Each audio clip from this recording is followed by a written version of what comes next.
Thank you, Mr Deputy Speaker.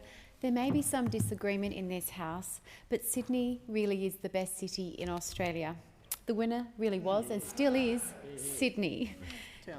There are many reasons for such an undeniable fact, but I say this while speaking on this bill, as I am, of course, speaking about beautiful Sydney Harbour. I rise to speak on the Sydney Harbour Federation Trust Amendment Bill 2021. The government is acting to implement the recommendations of the independent review of the Sydney Harbour Federation Trust. Before I speak to the review itself and the recommendations, I'll briefly outline the important work of the Trust. The Sydney Harbour Federation Trust was established in 2001, following the interim trust which was established in 1999. Its function is to preserve and, where necessary, rehabilitate prominent former defence sites on the beautiful Sydney Harbour. Most Sydney-siders would be surprised to know that so many public spaces and parklands across our beautiful harbour are owned and managed by the Commonwealth Government, rather than the state government or local councils. This is mostly because these sites were predominantly used for national defence, including housing fortifications and gun emplacements, as well as to construct armaments and to house and repair naval vessels. Naval and military defence is the responsibility of the Commonwealth Government, so each of these sites had to be legally acquired for their intended use. The Trust sites are in part so scenic because they were selected by the Commonwealth for their strategic location, giving them panoramic views of Sydney Harbour and, in some locations, even out to the Pacific Oceans.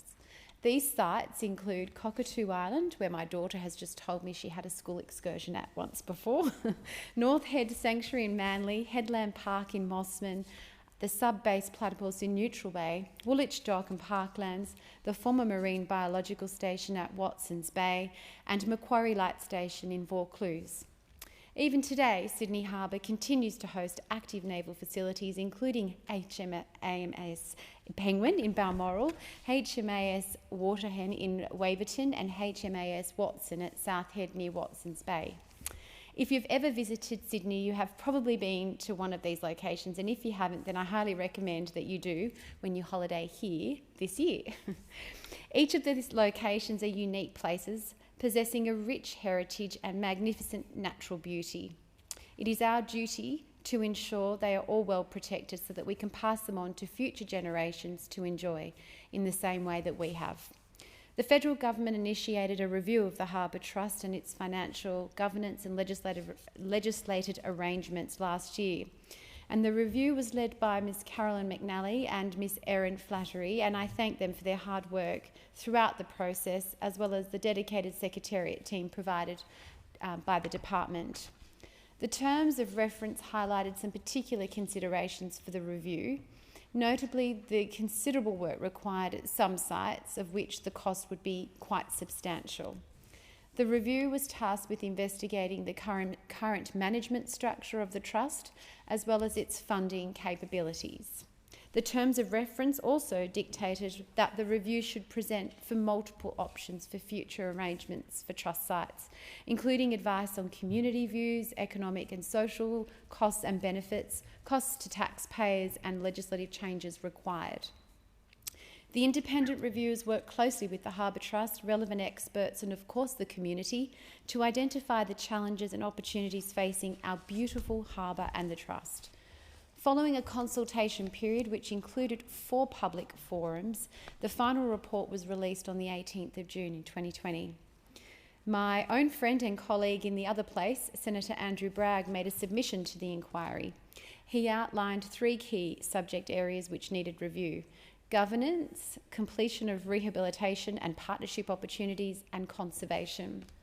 He presented the arguments that the Trust's expectations from the community have changed since its federation, in addition to changing financial demand of its upkeep. It was initially meant to be a planning and rehabilitation agency. However, today it is responsible for long-term management of cultural sites, bushland, heritage buildings and open space for community enjoyment and recreation. Unlike most other parkland agencies and cultural sites, the Trust does not receive ongoing financial support from the government and therefore must self-fund its own programs.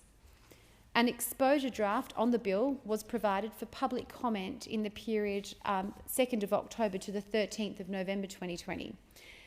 This bill responds to 4 of the recommendations of the review.